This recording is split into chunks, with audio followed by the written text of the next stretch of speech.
Welcome everyone to the latest lecture series hosted by the Evans Foundation. My name is Mehreen Khan. I am one of the EU correspondents for the Financial Times here in Brussels.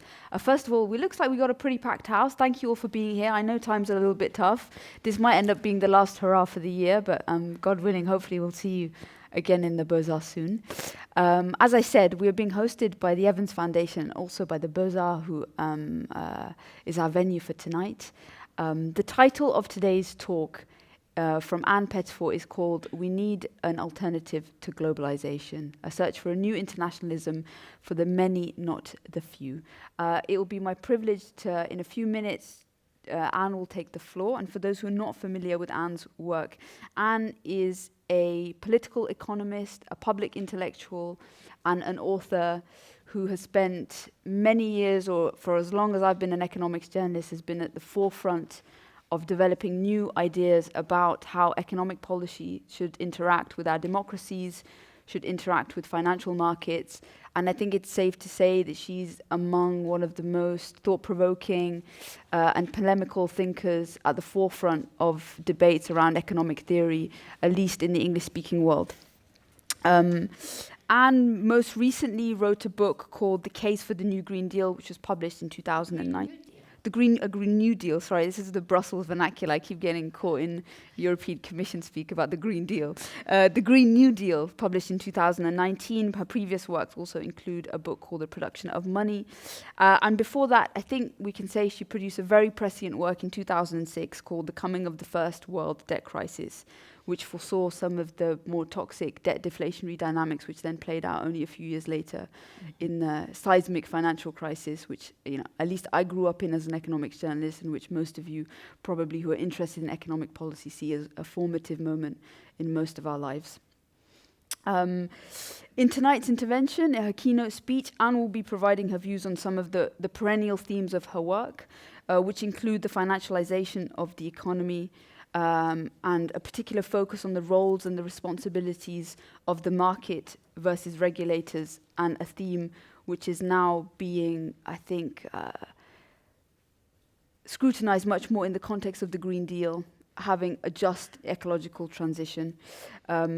The implications for our democracies of this new debate about achieving net zero emissions and having a more sustainable planet. I think you're going to touch upon all of these in a very wide-ranging historical intervention, which will also talk about some of the policies that the European Union has been at the forefront of inventing very recently. And then after Anne has completed her speech, we have two interventions, or respondents, I think formally, who will be picking up some of the themes. First of all, we'll be going to Tom Borler, who's a professor of ecological economics here at the ULB in Brussels. Tom will be focusing more on the green and environmental angles in Anne's speech. And then after that, we have Jens van Klooster, who's I think formerly a philosopher, given your academic title, whose research will focuses on political and financial markets. Jens is a postdoctoral fellow at the KU Leuven, at the Catholic University in Leuven in Belgium. I would encourage you all to think about things you would like to put to all three of our panelists.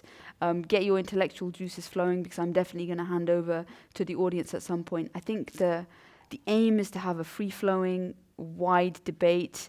I'm encouraging everyone to intervene and interject, not too many niceties, because we don't have too much time, so it'd be great to get through everything. Anne, I'm going to hand over to you. I will probably give you a prompt when you might need to wrap up. Please do. But for now, the next 25 minutes to 30 are yours. So Anne Pettifor, welcome, and thank you for being with us. Thank you so much. Thank you very much. I'm really chuffed to see you all. I thought there wouldn't be anyone here tonight because we'd all be chased away, but we've all made it past all of the COVID authorities, which is good. I wanted to begin with this image and a story that I like to tell, which is about, a little fish swimming around the ocean, and she's on her own. Let's call her Greta. And two old lady fishers come by, and as she's passing them, she says, "Hi," smiling brightly, "how are you finding the water?" And the old ladies just look at her askance, and they swim on. And when she's out of earshot, the one looks to the other and says, "What's water?" Right? And I tell this story because it's how we think of globalization. We think of it as something that's a given. It's there all the time. It's never going to change. It's always going to be there. And it's just part of us. And really, what are we talking about? And one of the reasons I wanted to make this speech was because I want to talk about the international system and help us understand that it is there, it is an architecture, it's been created, it's been built by human agency, and it can be dismantled and we can build a new one. And that's going to be the theme of this talk. But because at the moment is so hegemonic, the world order is so hegemonic, people find it almost impossible to talk about. So domestically and also at world scale, we've found ourselves separating economics from politics, as Robert Cox once wrote in his book, Production, Power and World Order.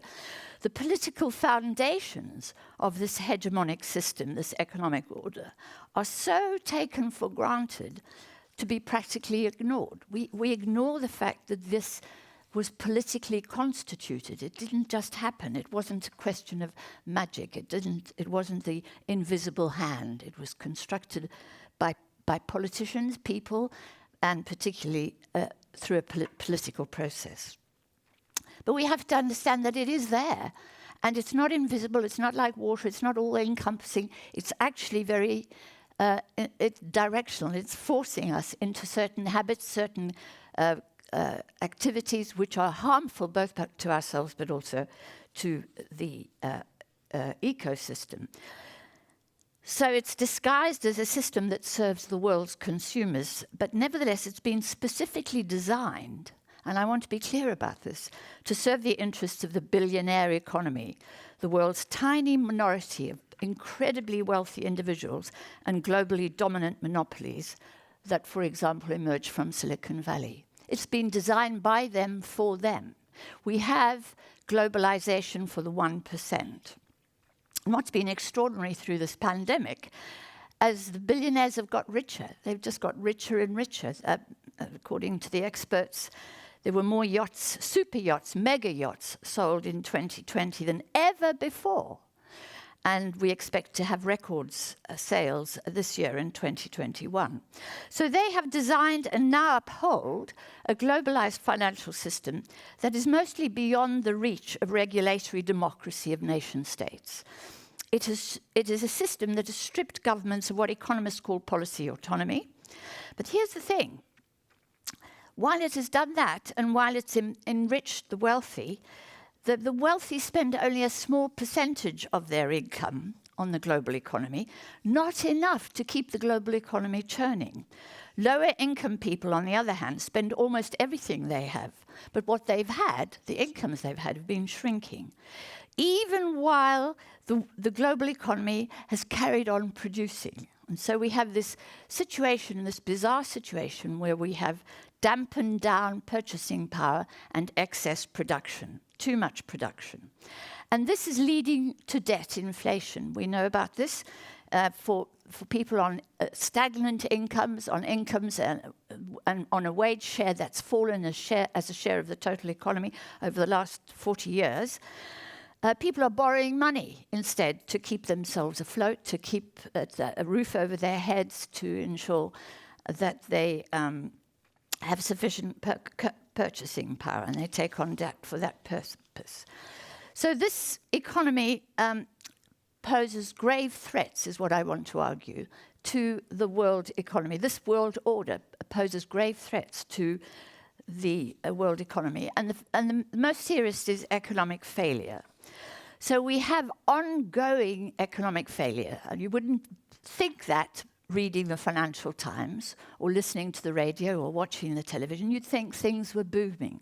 But in fact, we have massive global imbalances between surplus and deficit countries, between the global reserve currency of the dollar and emerging market currencies, the recurring and massive inflation of private and public debt, and the inevitable regular deflations of debt.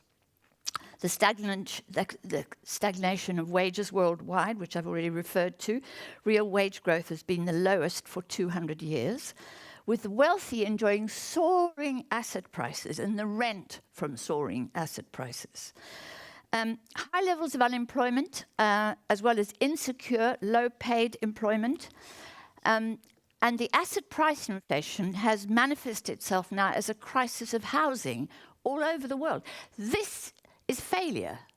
This is the global economy failing us. This is not success.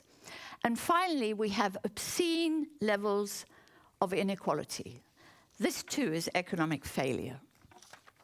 Now, what I want to show is that the thing is not stable. And I want to talk you through this chart, which I am fascinated by. It's from the Financial Stability Board, which was set up by Gordon Brown and others after the 2008 crisis. The Financial Stability Board was instructed to monitor the global financial system and keep it stable and prevent the crisis that we had in 2007-9. And their annual report shows the total of financial assets held by those that hold financial assets out in the shadow banking system. The FSB won't talk about the shadow banking system. They talk about monitoring non-bank financial intermediation, by which they mean the shadow banking system that exists beyond the frontiers of nation states, right? And they report that total financial assets managed by this sector now amount to $404 trillion. So total financial assets here means obligations. It means companies like BlackRock holding pensions and pension funds, which involve obligations, payments in the future to pensioners in the future, or insurance contracts, or government bonds, again, promises to pay in the future. So these are all assets held by these institutions, and they amount to $404 trillion, which is like, I mean, it's hard to imagine even what 400, I cannot imagine that amount of money. And it's particularly hard to imagine when you consider that the global economy generates income of just $87 trillion a year, right? So these obligations that have to be met at some point are being met by really rather low levels of global income. Nevertheless, you know, this is big potatoes, a lot of money, and the FSB has, I haven't been able to reproduce it. They have a marvelous chart which shows that in 2010, the sum was only $250 trillion. So the amounts have expanded massively since 2007-8. So the key thing about this, this is that it amounts to debt inflation, and the way that works is this. A bond is nothing more than a promise to pay. To create a loan, to set up a loan, just involves ensuring that the person who takes out the loan promises to pay in the future, right? In that sense, it's a social construct. It's a social technology, and it's a wonderful social technology. Humanity invented the social technology way decades, centuries ago in Italy, Holland, and Antwerp. And the purpose of it was to enable us to do what we can do, to undertake transactions. But if you live in the stratosphere of the shadow banking system, the ability to create new promises to pay, to just simply, if you like, create these out of thin air, is very, very great, because there's no regulatory system limiting your ability to promise to pay. Because for the promise to pay to work, for credit, credo, I believe you will pay, to work, you need to underpin it with something called trust. And in order to uphold trust, you need the law, contracts, and institutions. So people uphold their promises. Out there, there is no such thing, right? So you can create all the promises you like. So what we have here is massive inflation of promises, which are, is credit on the one hand, if you like, but debt on the other.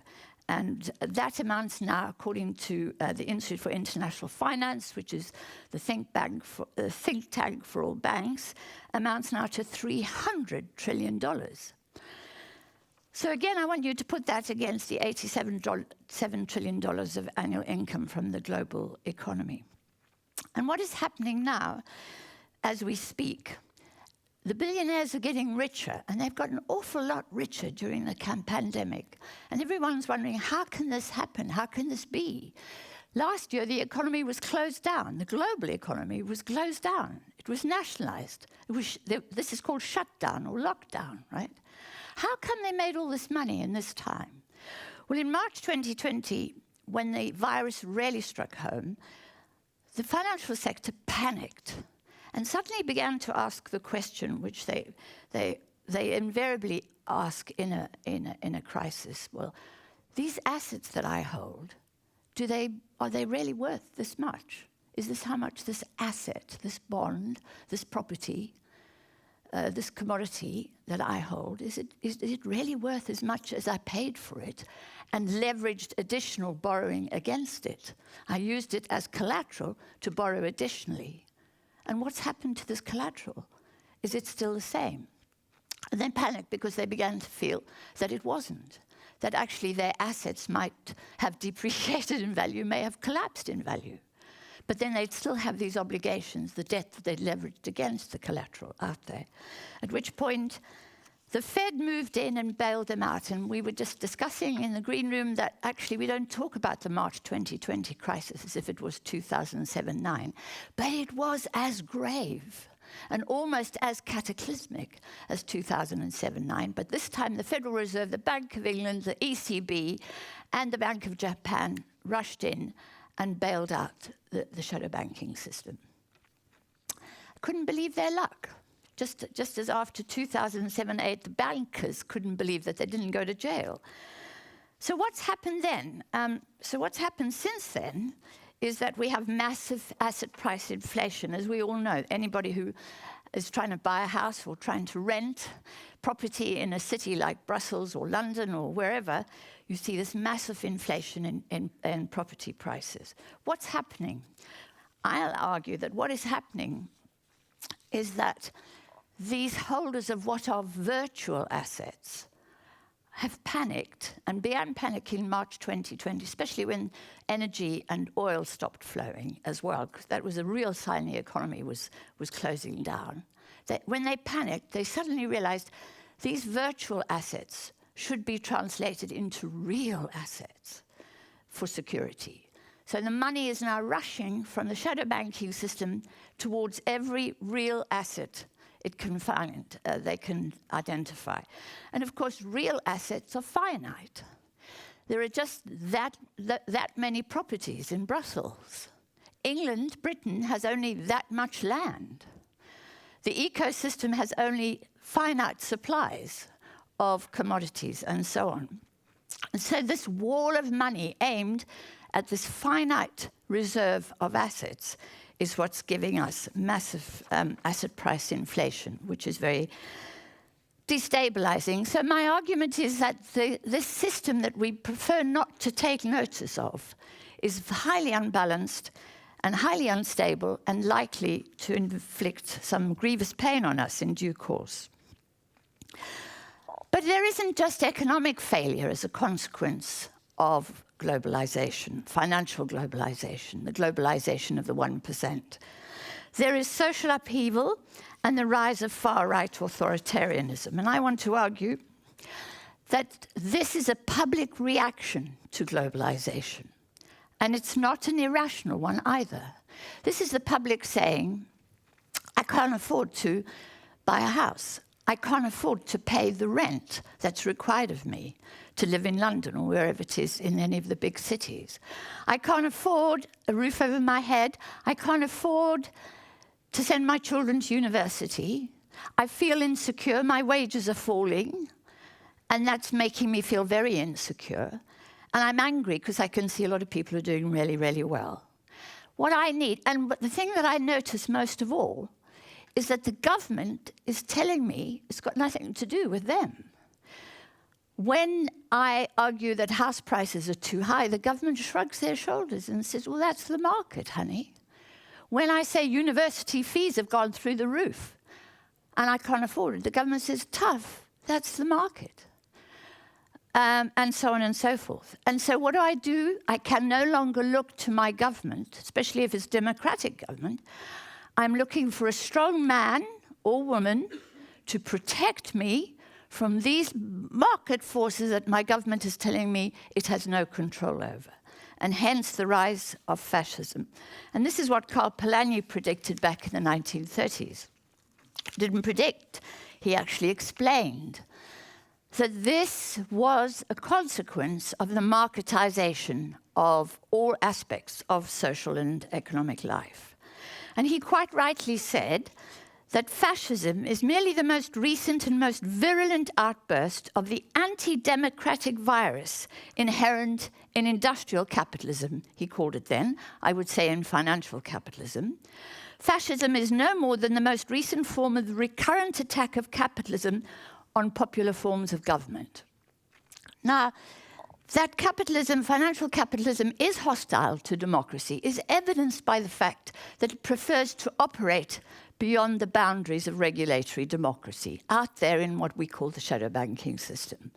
The reason why they've detached themselves from nation states, from governments, from democratic regulatory authority is precisely because they're anti-democratic regulatory authority. And so Polanyi argues that's absolutely fundamental to today's financial capitalism. It's a big threat. We've been there before. We went there in the 1930s. We know what happens. It's not nice. And then the third threat posed by the current world order is climate breakdown and biodiversity collapse. So the collapse of the life support systems essential to the survival of human civilization. Climate breakdown, biodiversity collapse and pollution is accelerated by the system of financial globalization, I argue, and by the ability of largely unregulated, easy and mobile money to power up production, consumption, and speculation. That's what they do. And these in turn fuel greenhouse gas emissions. But it gets worse. Big agri-food, big farms. Bill Gates is the biggest private owner of farmland in the world, right? Big farms make big flu, as Rob Wallace has argued. Capital, he said, he's written, is spearheading land grabs into the last of primary forest and smallholder-held farmland worldwide. These investments drive the deforestation and development leading to disease emergence. The functional diversity and complexity these huge tracts of lands represent are being streamlined in such a way that previously boxed-in pathogens are spilling over into local livestock and human communities.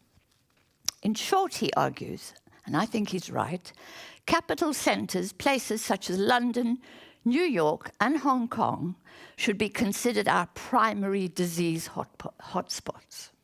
Instead of focusing on Brazil, on the Congo, or on Wuhan, we should be focusing on those centres that are drawing, if you like, resources from those places, from those forests, from those subtropical tropical areas.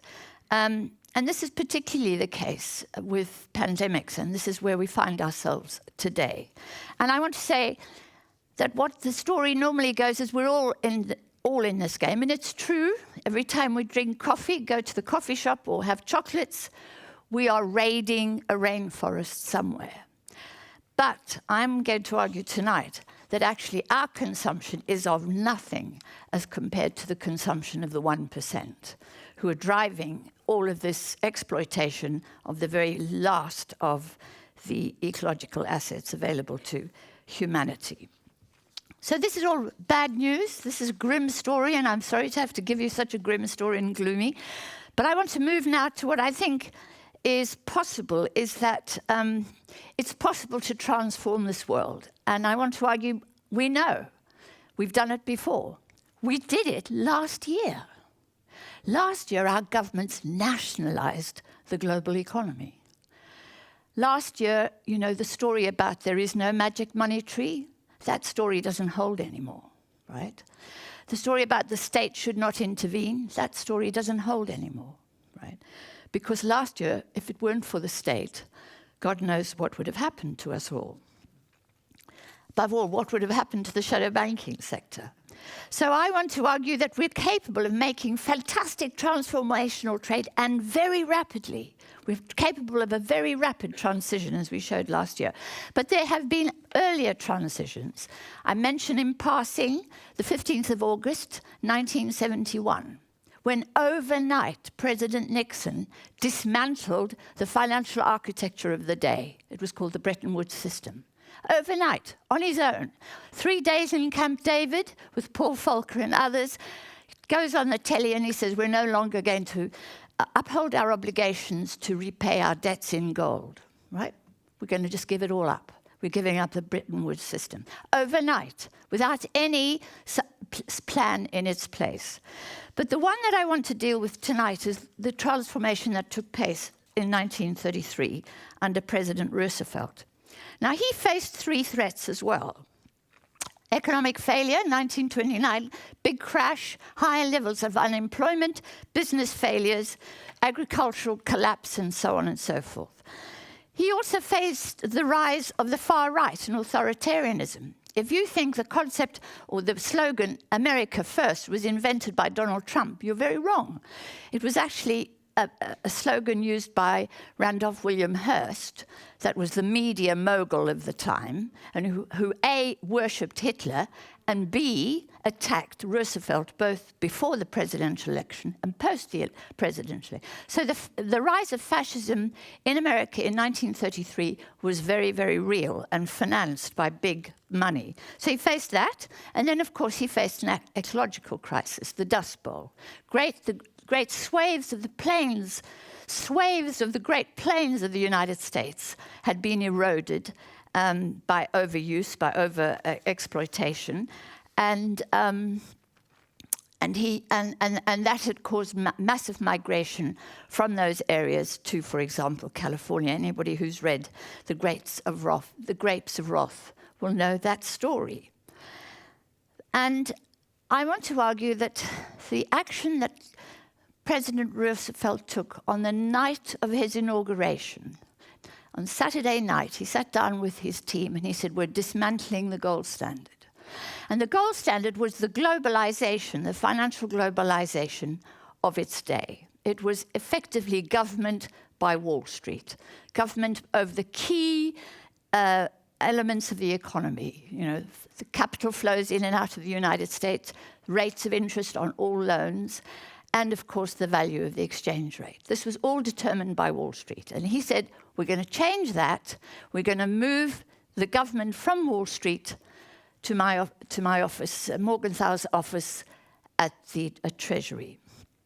And his staff said to him, well, you can't do that tonight because tomorrow is a holy day, it's a holiday, and people go to church and so on. You're going to have to wait till Monday. And so he said, okay, I'll wait till Monday. He was so anxious to get going with this. And when he closed the banks on Monday, the story goes that he closed the banks to save the banking system. But he closed the banks to give them time to hand over their gold, bring it up to the Treasury. And thereafter, he sat down and he began to work on the exchange rate, the dollar, the value of the dollar for the United States, and said this is no longer going to be in the hands of Wall Street. The story gets more complicated, but that's roughly what he did, and it was a revolutionary act. It was transformational. And I want to argue that while he was facing fascism, the actions that he took as president to deal with Wall Street were what saved democracy in the United States. If the same had happened here in Europe, we would not have had Hitler, is my argument. And his doing of this is down entirely to this man, John Maynard Keynes. And I want to argue here tonight that John Maynard Keynes was a revolutionary. He's often described as being about taxing and spending. His enemies, and he has enemies everywhere, prefer to think of him as being obsessed with fiscal policy, with government spending, with governments bailing out the system, and relying on fiscal policy. He had no interest in fiscal policy. His famous work is called The General Theory of employment, which he thought was absolutely essential to stability in an economy, interest, and money. It wasn't the general theory of employment, tax, and spend, as his enemies would have us think. And he understood that for a country to change its policies, for a nation to stabilize its economy, requires a transformation of the international system. And in particular, he was concerned about the gold standard. I like to compare him to Rosa Luxemburg, who also understood the international system in a way that many of her colleagues didn't. But he differed from her in many other ways. He was clear that it was possible to subordinate the finance sector to the interests of national democratic states. So he was different from her in many ways, but I'd just like to stress that both of them were revolutionary in their thinking. So he goes to Versailles, and he's absolutely disillusioned by what happens in Versailles. Europe is in ruins. People are starving. There are riots and upheavals everywhere, right? The threat of communism. And the leaders care not a fig for what's happening in Europe. And in particular, President Wilson, who's a nationalist, America first, cares not a damn and won't really do anything to help the people of Europe recover. So he comes along, and Keynes, in this sense, by now, in a way different from many other economists, understood money. He understood money as a social technology rather than real exchange based on barter. And he begins to devise a revolutionary plan with key specifications for the redesign of the international financial architecture, departing from the gold standard, as I said, and private authority over the financial system towards a process whereby there would be public authority over the financial system. So his plan is that Germany would issue bonds, promises to pay, right? Sales would raise about $1 billion at the time. And Germany would have to pay 4% on this within time.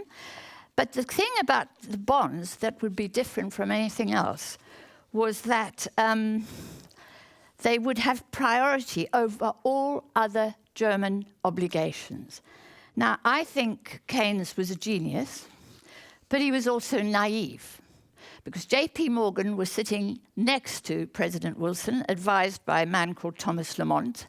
J.P. Morgan was as present at the Versailles negotiations as the banks were present at the COP26 negotiations 2 weeks ago, right? They were all over it.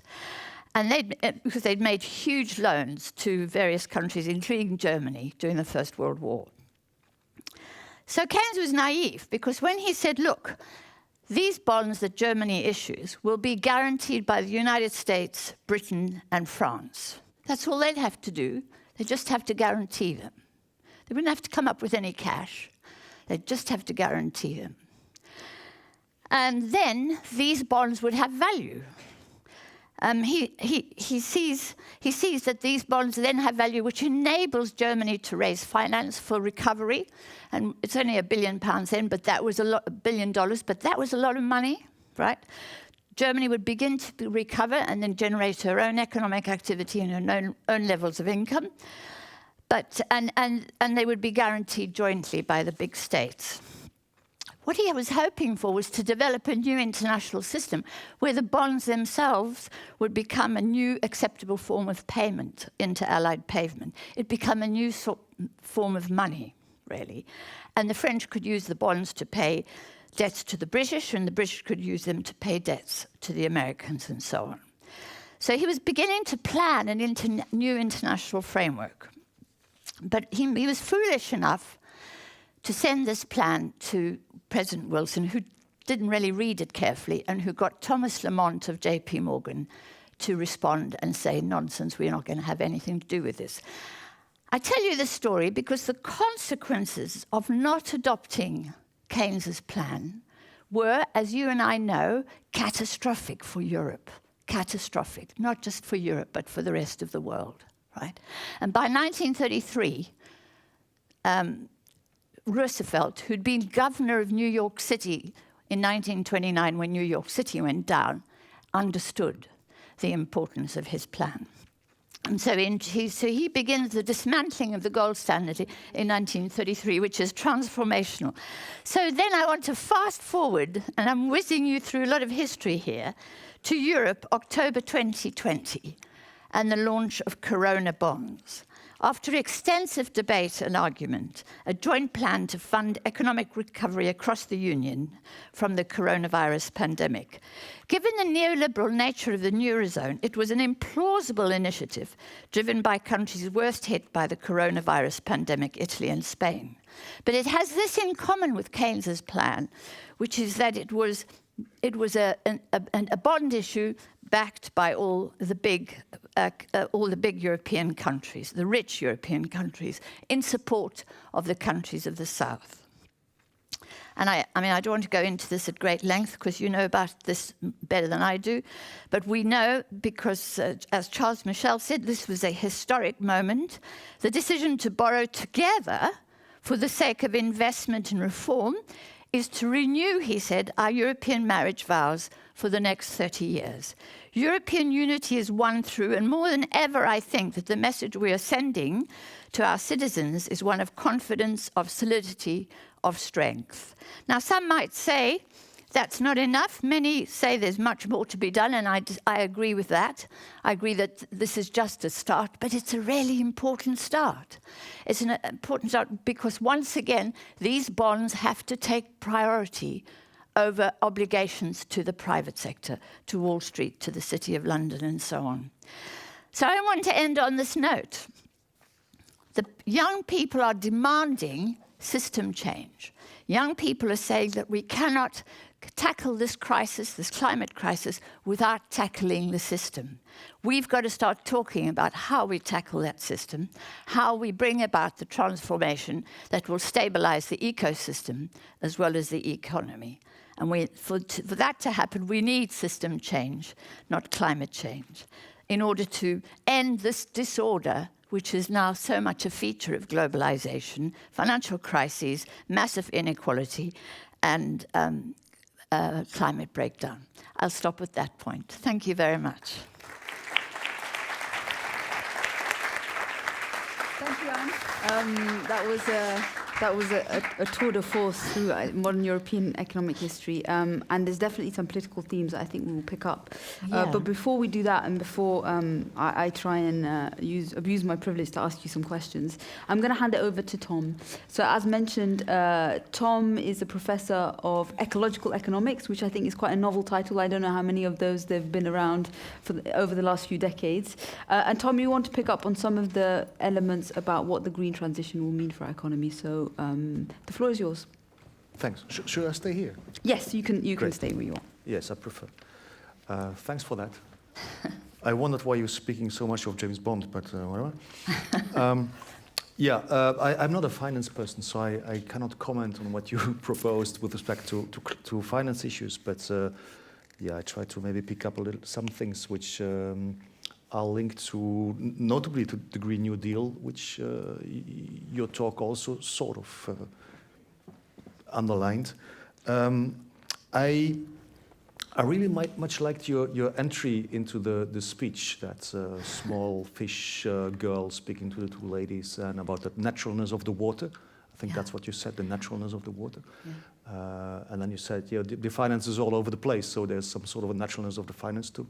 I like that, because obviously there's naturalness to all of us, to our systems, and to the economic system in particular.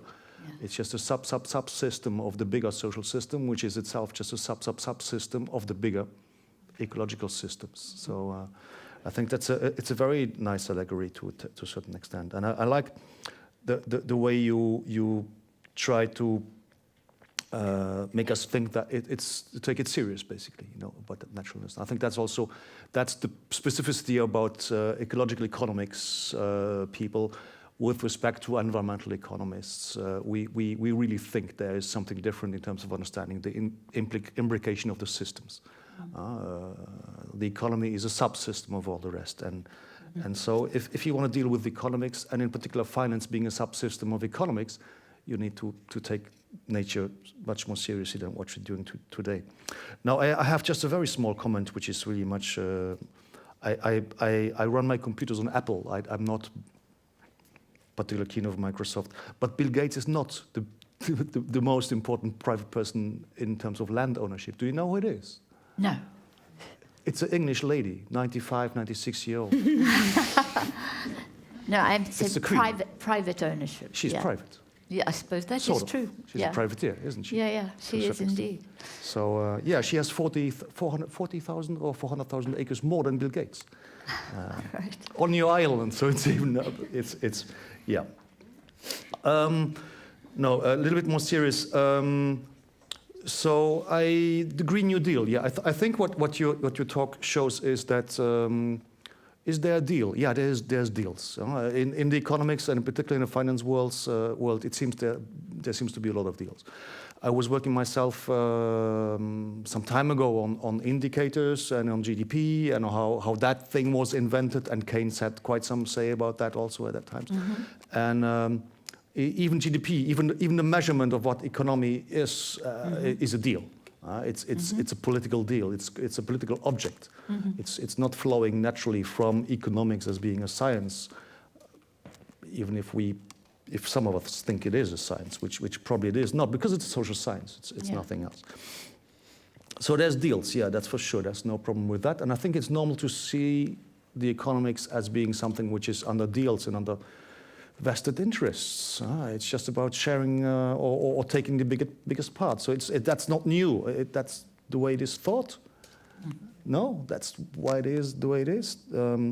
Is it new then? Because it's called Green New Deal. It's not new. You showed yourself it's not that new, because a guy maybe almost 100 years ago already had a New Deal. So even that was probably not new. But the one we're having now in Europe is not that new. It's just a way of spending money. And I think one of the reasons, and I think you showed that also quite nicely, one of the reasons we have it is that it doesn't question the world order as it is. It distributes money, big money, to people who have big money, and they are supposed then to do something with it. You didn't speak about it, but in the notes you sent us up front, you were speaking about the thing about that taxonomy they have at the European level, which is supposed to save us quite a way into the Green New Deal, which in itself, you don't, there's no questioning of how to do money, how to do economics in that. It's just, so in that sense, I would not call it a New Deal. It's just doing things as it has been before. Mm-hmm. And if then you take serious the small fish sort of comment, there's naturalness which you need to respect. You probably cannot do that new economy with the old sort of type of economy. And so I'm very skeptical about the Green New Deal. I think it's a good idea, basically, but it leaves the same people with the same idea pursuing the same sort of stuff they did for the last 250 years or something like that. So, is this just a sort of debate about redirecting flows of money to make consumption in other areas? And is the point you're trying to get to is that we just need less consumption? I think so, yeah. Because green, if you want to take it seriously, then every form of production and consumption is generating impacts. And we are generating too many impacts anyway. So the only way to tackle that, to tackle the constraints and the limits, is to turn it down. So what I'm arguing is that I agree with you. I think you're right. But if you have, say, a spigot, a tap of credit, and it's throwing credit out, the credit is aimed at production and consumption. Mm-hmm. And what Greens say, what my friends, the environmentalists, say, we must stop the consumption. And I'm saying you must switch off the credit spigot. Because so long as this spigot is spewing out new money for expenditure on production and consumption, you won't be able to stop it. That's all I'm saying. But I agree with you that, of course, for us to survive, we have to change. I haven't had time tonight. I've covered too much territory already to talk about what a green and sustainable economy is, and but it's one that we've got to be able to manage. Right now, we can't manage it. It's beyond us. It's beyond our ability to manage, and the creation of credit is beyond us as well. Is beyond our institutions. So this credit is being spewed out, $404 trillion of it, and it's going to burn up production, consumption, and it's going to, deforest most of our tropical forests. That's my point. So we don't disagree. Yeah, I think we do disagree. I think it's all right. Let's disagree. I think we're looking at the same object, but from different perspectives. One other thing I'm working on is that idea of transitions, transformations of societies. And I'm an economist by training, so if I speak with other economists, colleagues, or something like that, the way they look at transitions is basically what I call it. They have an innovation bias. They think of it of being a new society, a new deal, Mm-hmm. But they don't think of what we need to shut down before we have that new deal. Mm-hmm. And it's obvious in the energy sector, for instance, if you don't shut down the coal, you won't have all the rest because of the vested interests. And as long as we don't name that endpoint, we have difficulties in addressing it, I think. And then we're speaking about the means and how to achieve something, but we are not clear about what we wanted to achieve to a certain extent. Tom, if I may, I think there's a lot of obfuscation around climate policy, and we saw that at COP. And two words that are bandied around a lot, and things that I write in my news stories and don't necessarily unpack, is climate mitigation and climate adaptation. And when we talk about the first phase of getting serious about the Green Deal, these two words are used, and some people are big fans of the adaptation point, whereas perhaps we're in a more conservative mitigation element. Could you maybe kind of explain what that means in the world that you're in? And is there a kind of, as you said, an innovation bias and maybe some inherent conservatism when we think about just mitigating the risks rather than actually doing something that is truly, as you said, new or not new in some cases? Yeah, I think so. I'm not pretending I have the truth, but what I miss is that we're looking try to look at things from different perspectives, basically, and try to argue about that. And there's definitely innovation bias. You showed Charles Michel. He's a super innovation. He thinks technology will do it. I mean, he's Belgian, and he's from the Liberal family party.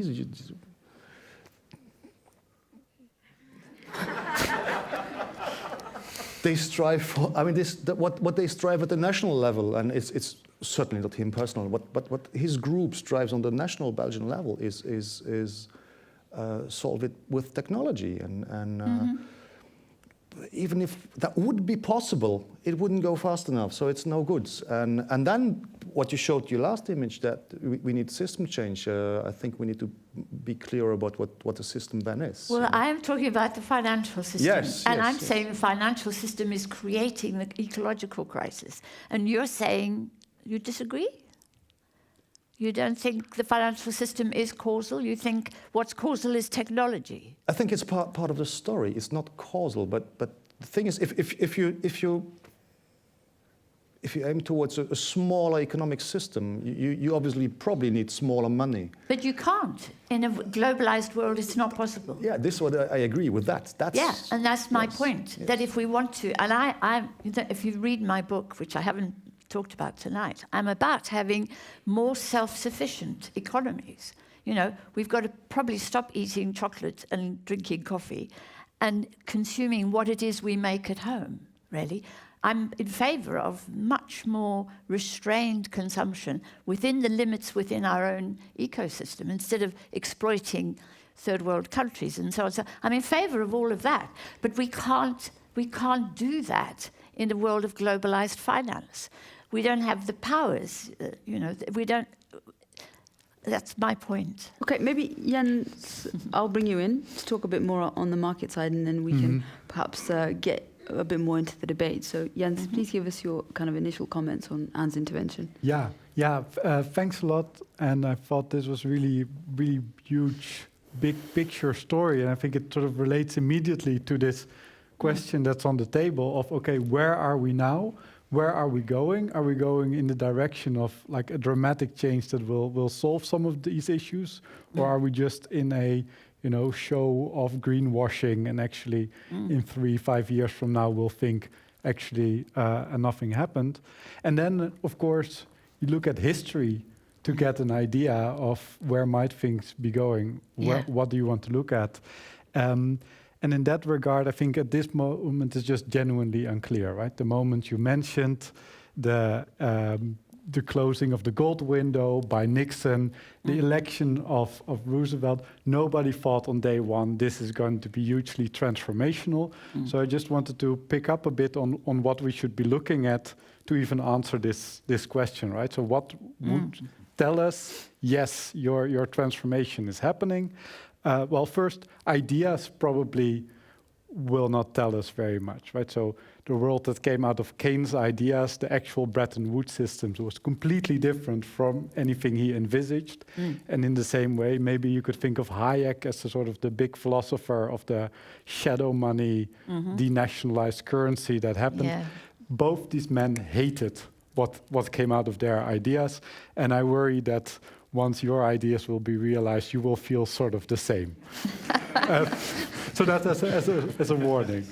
And then, as you went to at the end, and what's happening at the moment, we see all these policy initiatives which look sort of ambitious and new on the face of it. Central banks giving out all the money, also some early initiatives, the green taxonomy to go for green lending. There's even an international tax agreement, right? But it looks nothing like tax policies in the 50s. So there, I guess it's just genuinely unclear where things might be happening. Now, I might say one thing constructive on what should tell us that we're not there yet, and what would maybe tell us that we are heading in the right direction. And I think that's what you also ended on.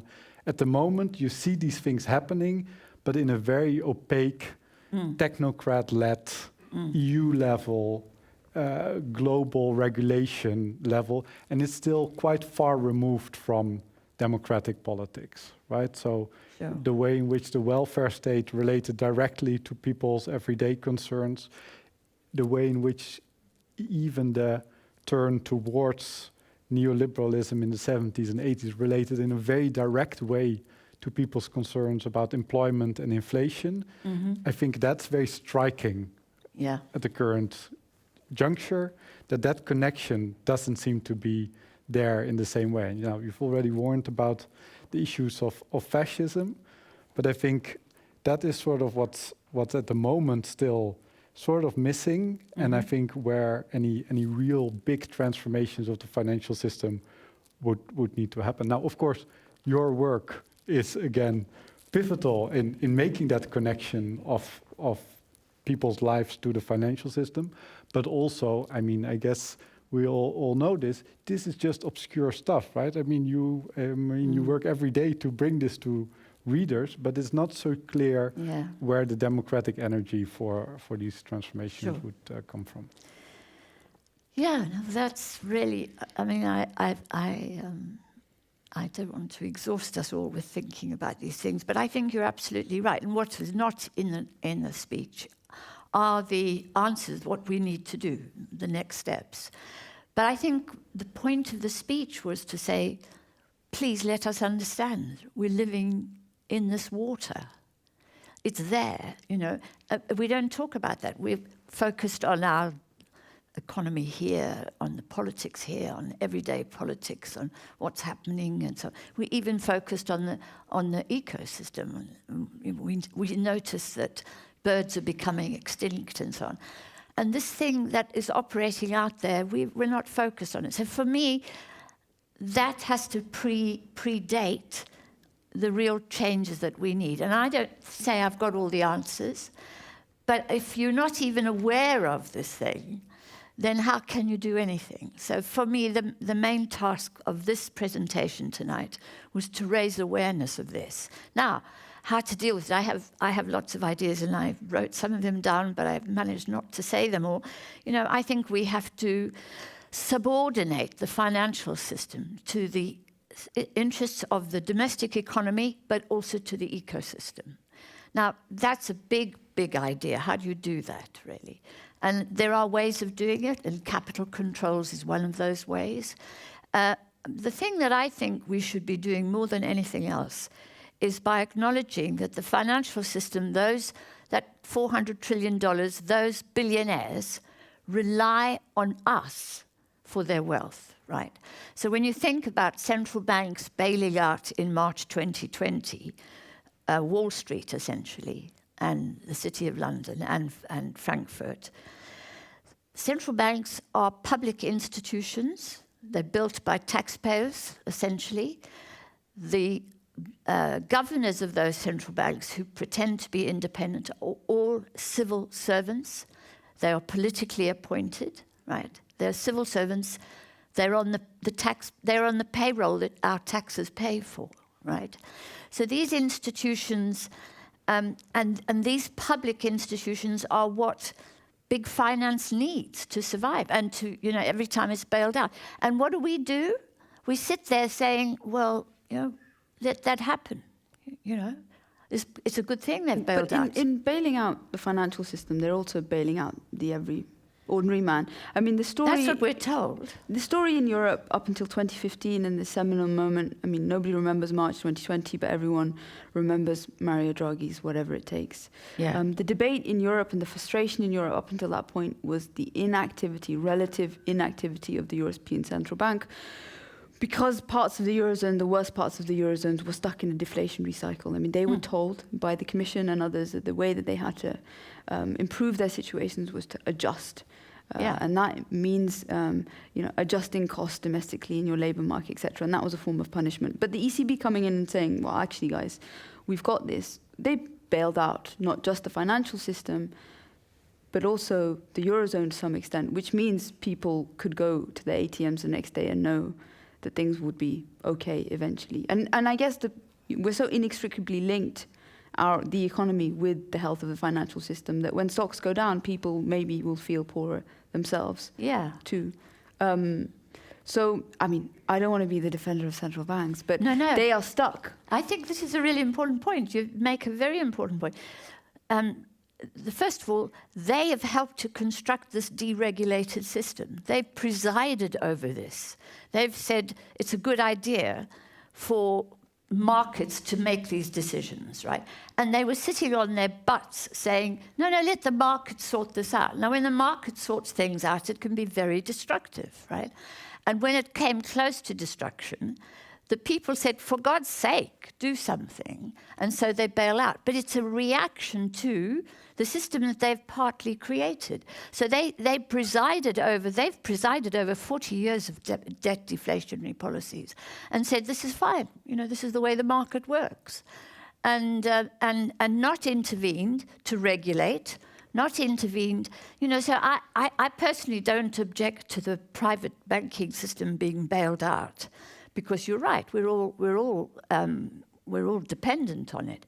What I object to is that it's bailed out without terms and conditions. If you bail out the banks, you should say, we'll bail you out, but you will pay your taxes at home where you've made profits, right? We'll bail you out, we'll look after you, but these are the terms and conditions. You will invest in your economies. You will invest in sustainable activity. You will stop investing in speculation and unsustainable activity. That's what we should say. We don't say anything. We say, yeah, you want to be bailed out? Bailed out. Central bankers are responsible for the conditions which have created the crises, which they then have to bail out. Sure. So I don't feel, too grateful to them. Because they shouldn't have presided over that in the first place. I mean, one of the other tensions that I wanted to get at in, I think, this speech is, I think, the tension between unilateralism and multilateralism. Yeah. So you mentioned two big events, seismic events in the modern history of economics, and one is the decision to leave the gold standard, and the other one was the abolition of the Bretton Woods system.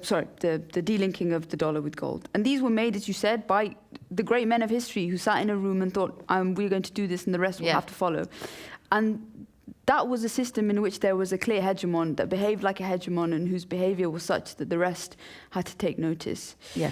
We now no longer live in such a hegemonic system. We have a multipolar world where people consider, the European Union, for example, considers China and US to be its geopolitical rivals. The US considers China to be its geopolitical rival, and maybe when they bother, they do pay some attention to the EU, but not so much. And China, of course, also sees itself in this sort of zero-sum game. So in terms of whether there are accurate historical precedents for us getting it right, is it questionable whether the geopolitical conditions exist where you can have a system by which you can take unilateral decisions where the rest have to follow, brave decisions, as you say? Because those strong men, it's not that they don't exist, there's quite a few of them now, and they compete against each other actively. So, maybe that's, I want to temper some of the optimism about whether history tells us we can still do this again the right way. Well, yeah, so, what, what's the alternative? Should we just despair? I take your point about the hegemon, but I think partly the instability is also because of the shifting of the hegemony from one power to the other. But Europe is in a strong position. If I see these three great powers, Europe is the one that at least has some roots in democracy and has some roots in social welfare, right? That's not true of the United States, and it's certainly not true of China. And of the three, I think Europe has the potential to exercise progressive leadership. Whether it will rise to that is a good question, and if it doesn't, I do despair, right? But I'm not prepared to despair and to give up. Yeah, sure. I wanted to maybe push you a bit on whether we've not put more requirements on banks in the past 10 years in a way that would make you more optimistic. So on the one hand, all the stuff that happened around anti-money laundering, really saying like, look, if you are doing this public function, then make sure that this is not used for criminal purposes. Yeah. And then maybe also more hopefully than justified by evidence, there is a push to get banks to do more on green lending. The ECB just published last year all these expectations for banks to do green lending well, right? Look at green criteria, every step of credit provision. A week ago, they failed them on all these expectations, and there seems to be some push there to revise things, to maybe make them more into these public. So the thing is, servants. what we have is we've got an international network of greening the financial system, of all the central banks working with the Bank for International Settlements, and they're stumbling forward, and they're balking at the taxonomy, the declaration of whether an asset is a green asset or a brown asset. And even if they recognize and favor green assets and green bonds, they're not willing to penalize brown bonds. So they're not willing to penalize fossil fuel companies. But the pressure is building, and it's coming from progressive forces, It can be done here because we do live within some form of democracy still in Europe. That's not the case in China.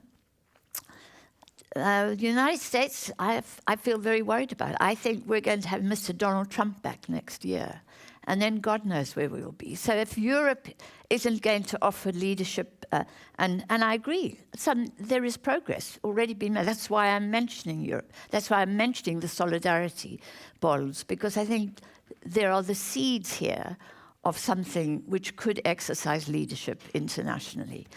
And if Europe doesn't offer that leadership, God help us, really.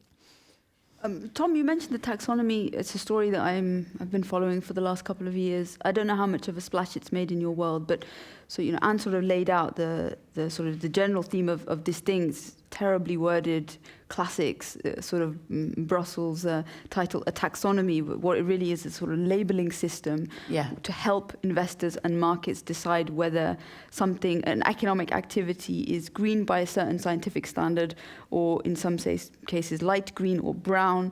And it will, by creating this standard that people agree on, it will help redirect private capital flows into the right areas and potentially then also penalize those that do not come under the green standard.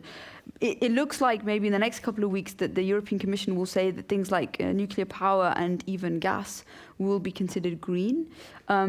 I think there's already been a clamour. I think in the Place Luxembourg today there was a funeral for the taxonomy, which was held by the environmental campaigners. They're already very down on it. I mean, is this kind of a litmus test for actually the EU's credibility, that the European Union says that it will be driven by science, but the fact that it's made up of 27 member states means that invariably, and I think inevitably, everything comes down to politics, really. And this creation of, for example, a taxonomy that will include nuclear and gas is because there are a sizable number of European Union countries. Because of the lobbyists in Brussels. But those lobbyists are actually those member states. The lobbyists in this case are France or Poland, who do not want their national energy mixes or certain technologies, for example, nuclear technology, which is, you know, a crown jewel for some countries in their countries, their energy mix, to be penalized by a scientific Brussels regulation. So, I mean, are we already having opportunities and they're being missed? Yeah, but is there really a surprise? I mean, that's that. If you hand the steering over to the people who define the system up front, you know what? Why hand it over to them? Why don't we get a grip of this? Yeah, or whoever, why don't the but Green movement get a grip whoever, on not this? them, but not them. No, and I think I think people sincerely try to address the climate issue, which is not the environmental issue, which is way more complex. The climate issue is super easy because you have one indicator and you know exactly it's coming. It's not, the atmosphere is not a living being. It's not like species, which is much more complicated. So I think that there's quite some sincerity about that, about trying to address it. But I think there's also quite some looking at this as being an opportunity between the states and between China to handle the European competitiveness, sort of. You know, the Germans have been at one point super quick in renewables, not because they love but it's industrial policy. It's nothing else. And once all the solar panel producers and the windmill producers were not German anymore, they didn't really, you know, in Germany the energy transition is stuck basically. Because, you know, it doesn't make sense anymore industrially, in terms of industrial policy, to invest in it. As a political issue, it's not interesting anymore.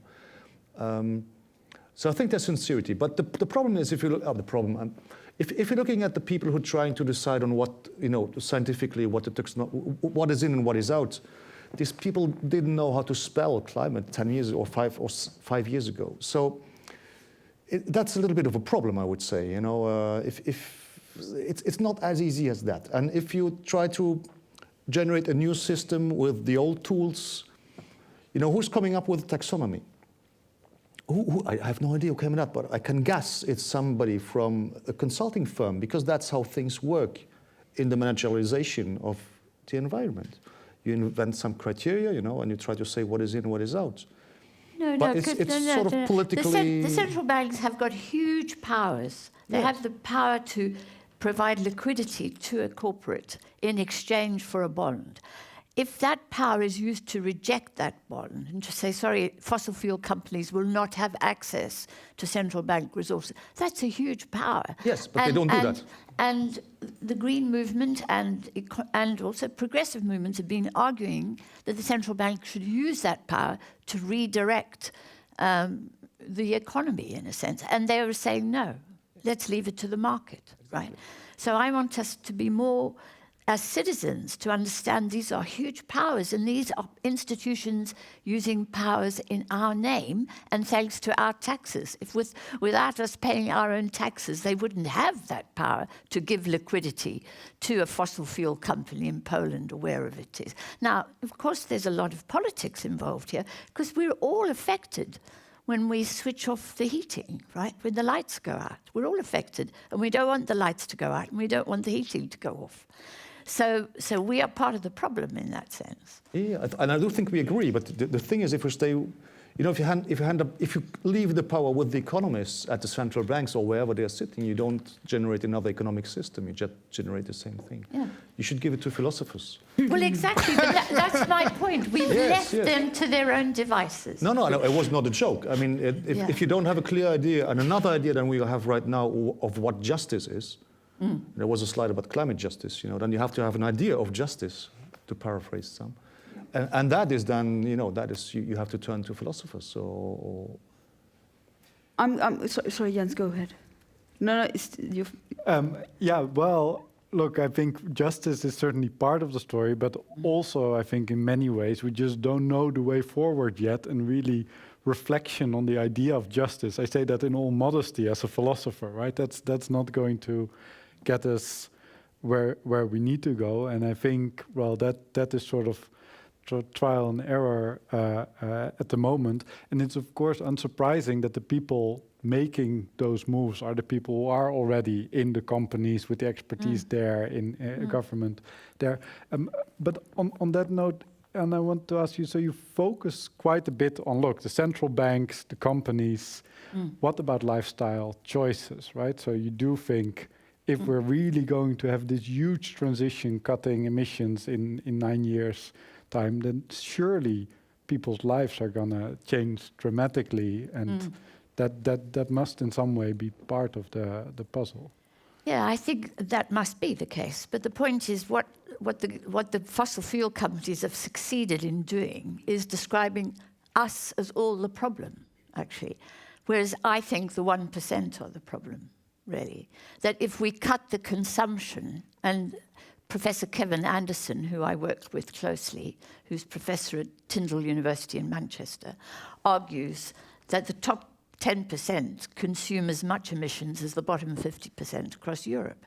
So really, you know, when you think of Africa, if you think even of European consumers, their levels of consumption don't come anywhere near the top. So if you stop the top 1% from buying, you know, jets, Gulfstream jets, mega yachts, mansions, masses of land, and so on, then you would begin to change the system. Well, you'd be changing the system much more radically than if you just blame everybody. And because this idea of blaming everybody leads to impotence, essentially. You know, we've all, and I have no power, but I'm to blame. Do you know what I mean?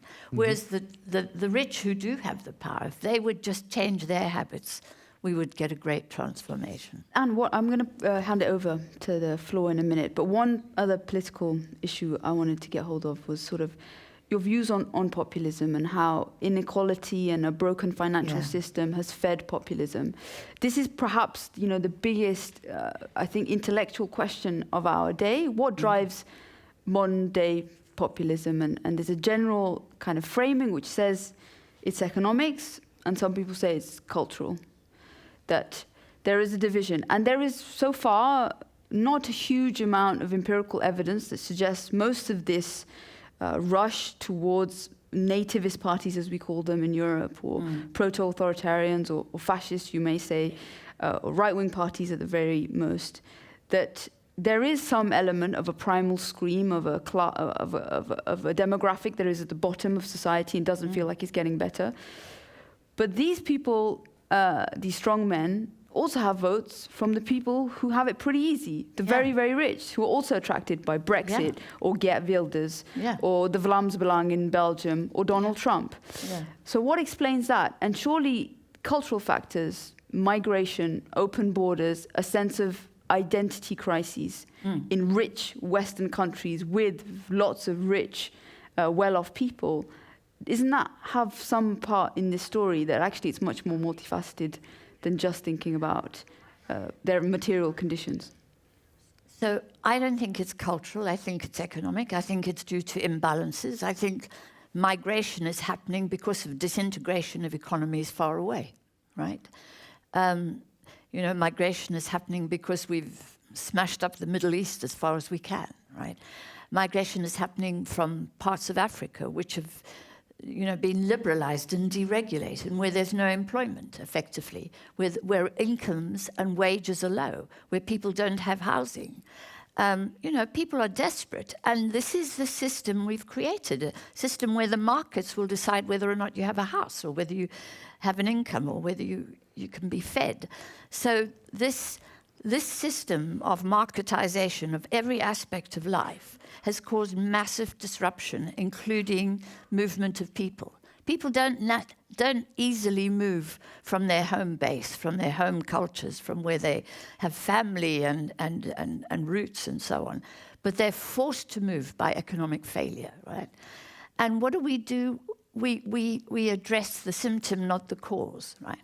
What are we doing about restoring economic prosperity in Africa? And I come from Africa, so I feel very strongly about this. We exploit Africa. We can't use our Apple phones without the cobalt and the other minerals that we extract from the Congo.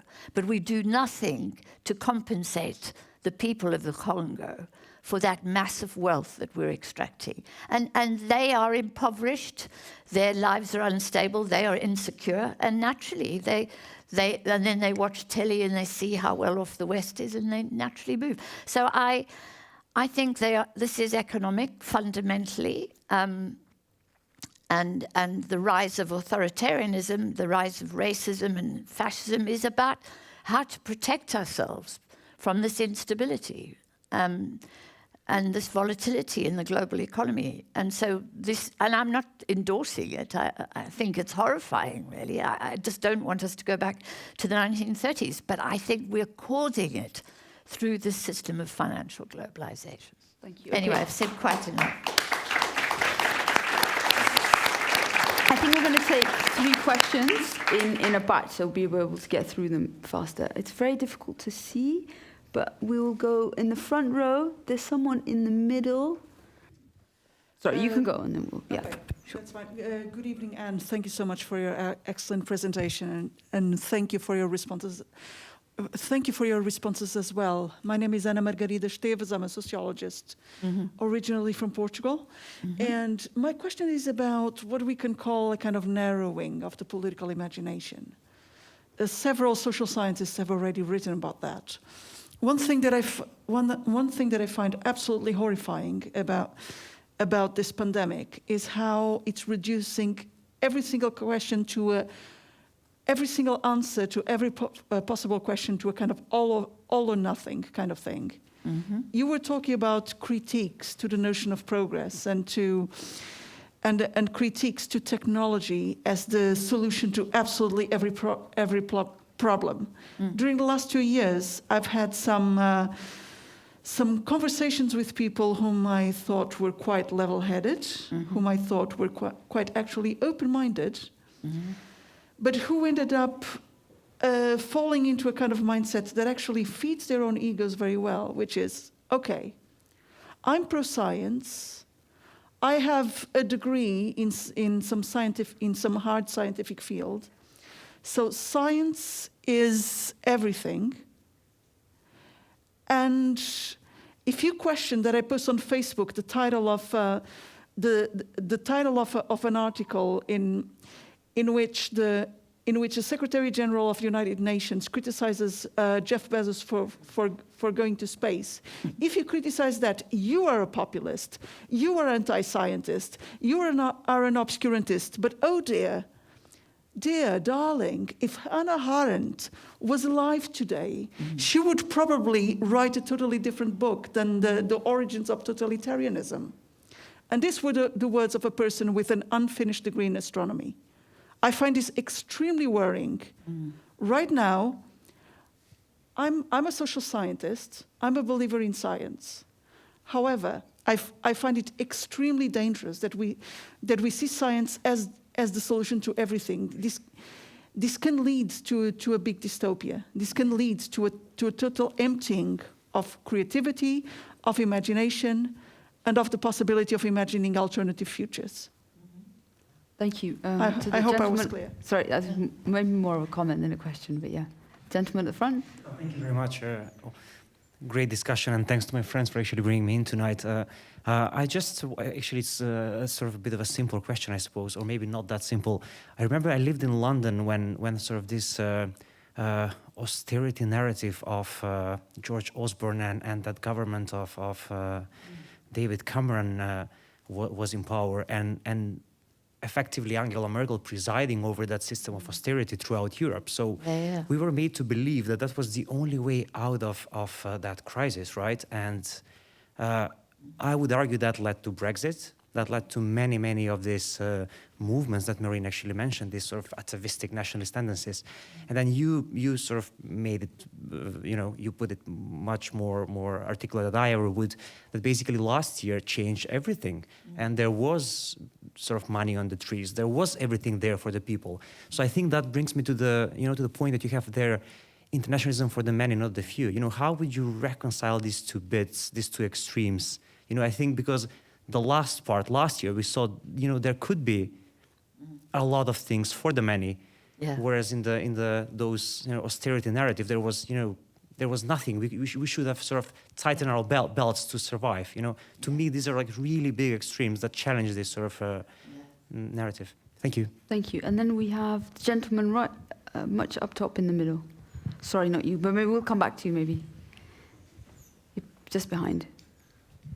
Just behind you, sorry. Sorry. My question is kind of about populism, but it also touches on this idea of economics versus culture, and also who's to blame, whether it's everyone or the 1%.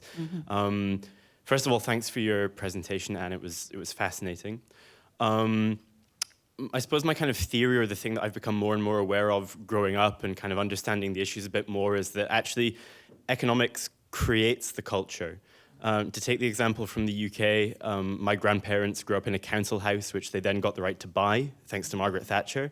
That was an active decision by a government to kind of push an entire generation of people to a more property-owning, individualistic mindset. You can see it in kind of every element of our culture, from, follow your dreams, you too can have X, Y, and Z. Don't worry too much about how the electoral system works, but you can vote for your favorite X Factor contestant. And people are kind of funneled, I think deliberately, to a kind of tacit acceptance of the way things are. So given that we have to vote for the leaders who will eventually solve this problem, I think we do all have a role to play and a sense of responsibility. But I wonder, maybe this is for everyone, but particularly for Anne, I guess, how do you think we kind of remove the blinkers from the eyes of society? Because these aren't things that are unique to the UK or the United States. They're ideas that have been kind of exported almost everywhere around the world. And I think that actually addressing that is maybe the fundamental issue. And also, just to touch on the last comment by the gentleman downstairs, I think Brexit was not so much triggered by austerity, but also by this kind of like complicit decision over a period of decades by elements of the British media to make people feel alienated from international institutions which stood in the way of some of the worst extremes of neoliberal government. So, yeah, I think that, there's been a kind of like a serious decision made, or an effort made, to kind of lull people into believing this is the only way to run an economy. And I wonder how you think we kind of set people free from this kind of very kind of individualistic narrative we've created. Thank you. Thank you. Okay, so maybe we can start with maybe the scientific dictatorialism. Yes, I think all three questions have this in common. The dominance of a kind of ideology of science. Epitomized by Elon Musk and Jeff Bezos, the ideology of austerity. And the privatization of all aspects of our lives. We've been buried in all this. So. It's so dominant, it's really hard to speak out of it, speak outside of it, really. And when you do speak, it's very hard to sound sensible, really. But I just think about my experience. So I worked on sovereign debt in the 2000s, and I was very fortunate. I was out of Britain, and I had a kind of eagle-eye view of the world because I was working with the low-income countries. I could see the rich countries, the rich creditor countries, exploiting them, and so on and so forth.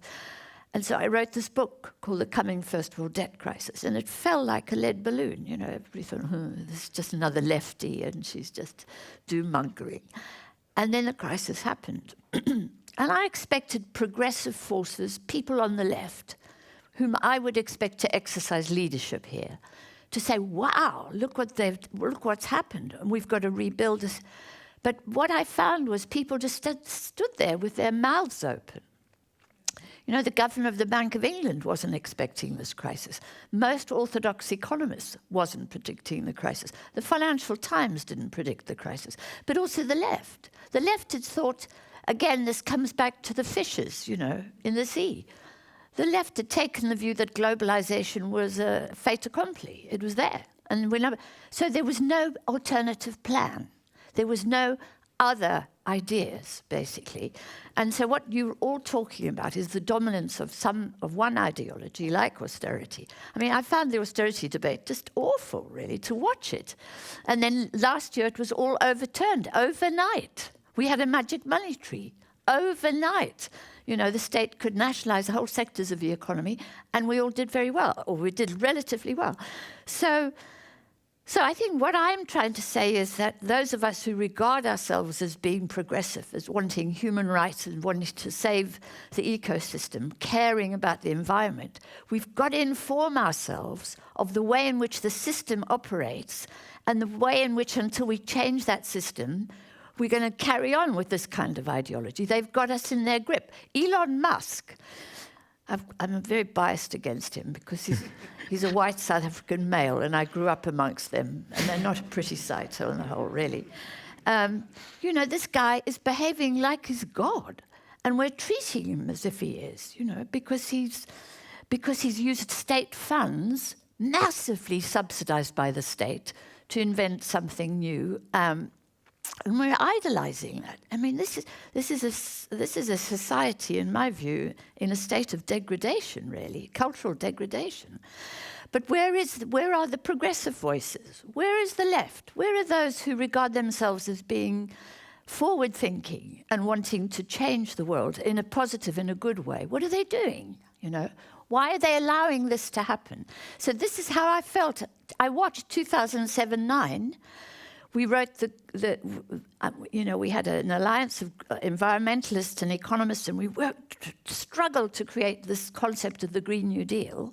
Again, it just felt like a lead balloon until Alexandria Ocasio-Cortez picked it up. You know, if she hadn't picked it up, it wouldn't have gone anywhere, because nobody was thinking about this. So I'm saying in desperation that I've come here to say to you, look, guys, this is happening out there.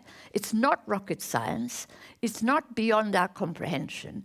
We've got to get a grip of it, and we've got to change that system, because the young people are telling us, in order to save the ecosystem, in order to save society from authoritarianism. You know. But I can see I haven't made much progress tonight.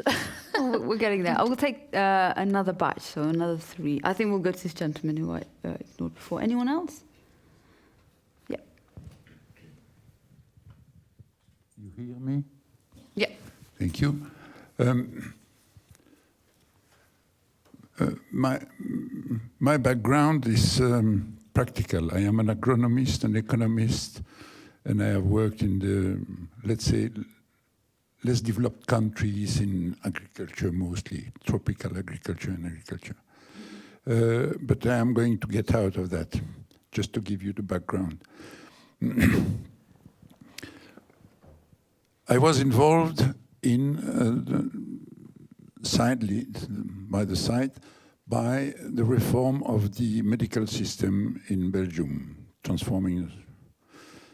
And I've been exposed to a doctor who said very cleverly, never ask a doctor, even clever if you're a director of hospital, never ask him to reform the medical system or the système de santé, because he's not going to be sufficiently free to get out of his trade to see what is wrong with it. I think with the bankers, no, it's the same. Even if they are nice, gentle, beautiful, and so forth, they are so trapped in their own system that they would first see the difficulties that would arise from proposal of reforms, of changes, etc. I'm a bit afraid that, excuse me, friends, economists are a bit the same. They would try to, they know that there is something to change, but they think that it's that part of the situation which is of their business, which is going to lean. And what I terribly liked with your conference, Professor, is that you seem to be one of those persons who can see it's the business, it's the one business of none of them.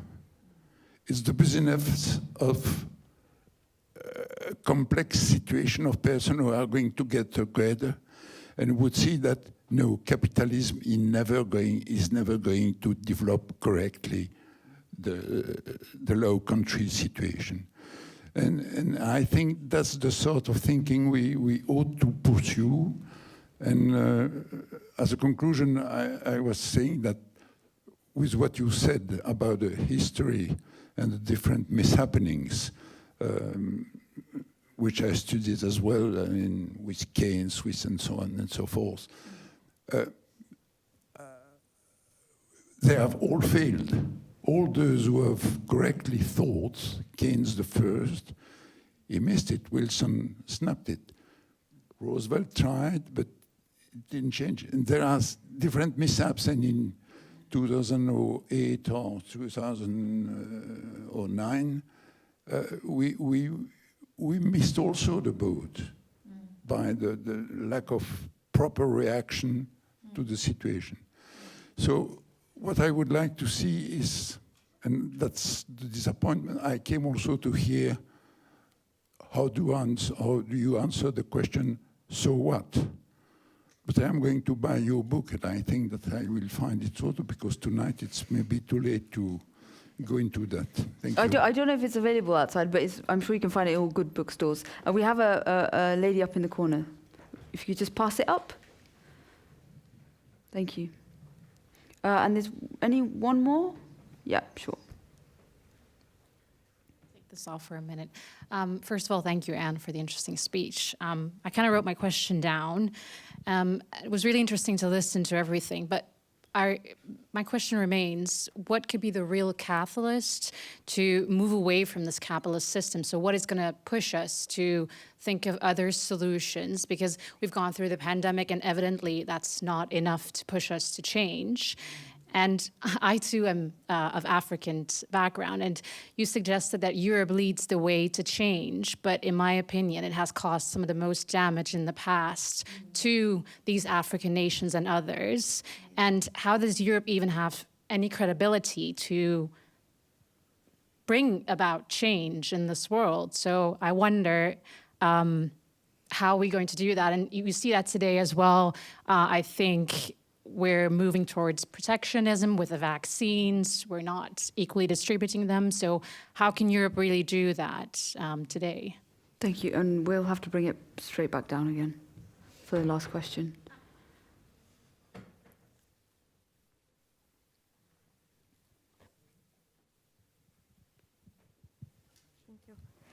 I was wondering why you say that companies have been nationalized by the states as a response to the crisis, because I understand they received a lot of money, but the state is not controlling them. So how do you define nationalization in this respect?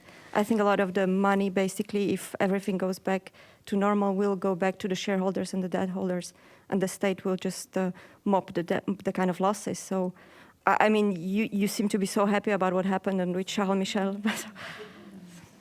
No, absolutely right. Oh dear, you've caught me up on that one. I mean, I used that word nationalized too easily. I was trying to argue that, you know, these weren't functioning as a result of them. The market no longer worked. You know, the market was taken over by the state. So I was meaning it in that sense. But you're absolutely right. The state did so without applying any conditions. So it was unconditional.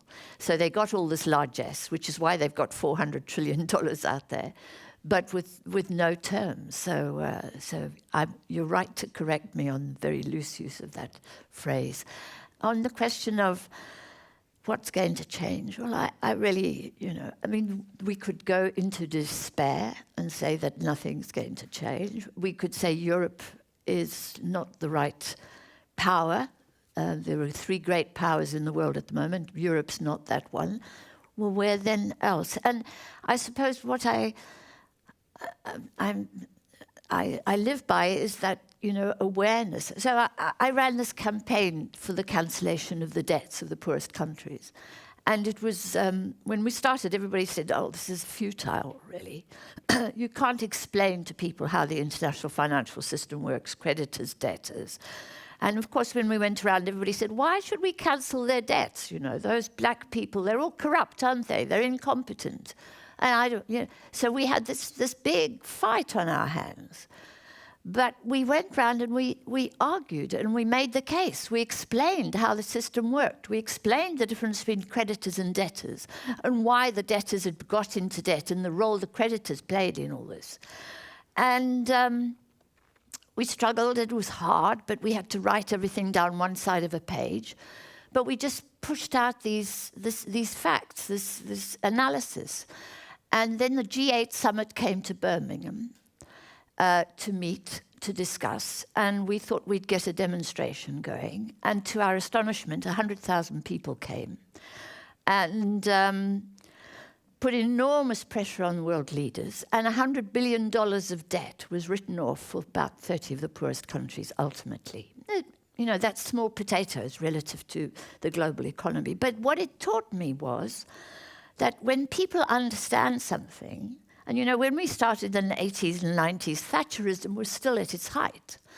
And when I was asked, how can you explain to the people how the international financial system works, and creditors and debtors?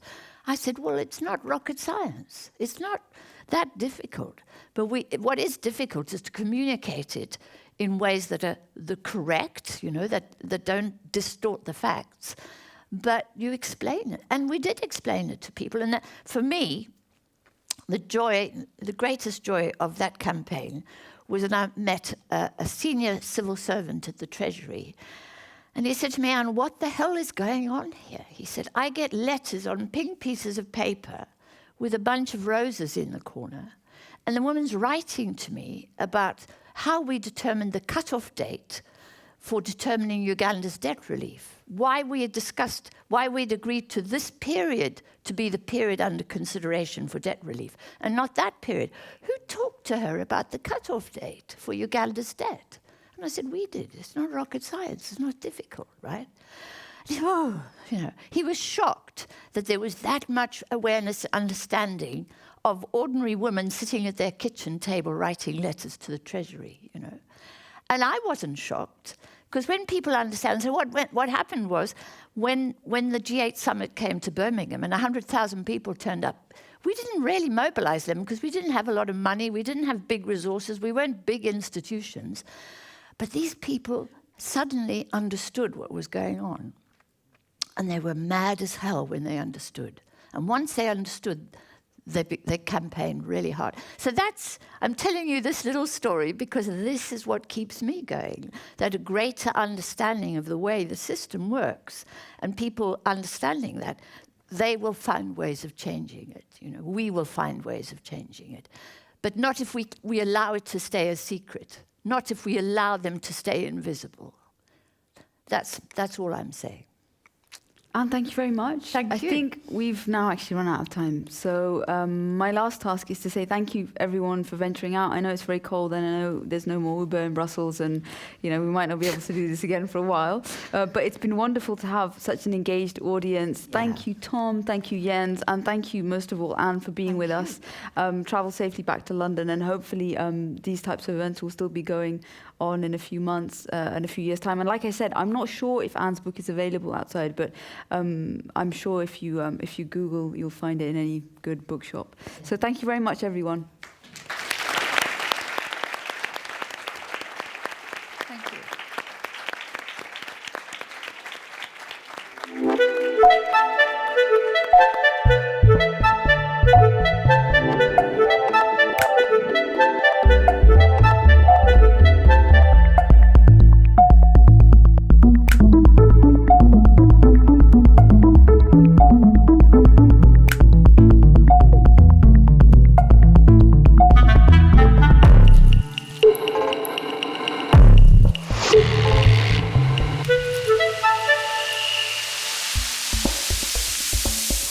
you.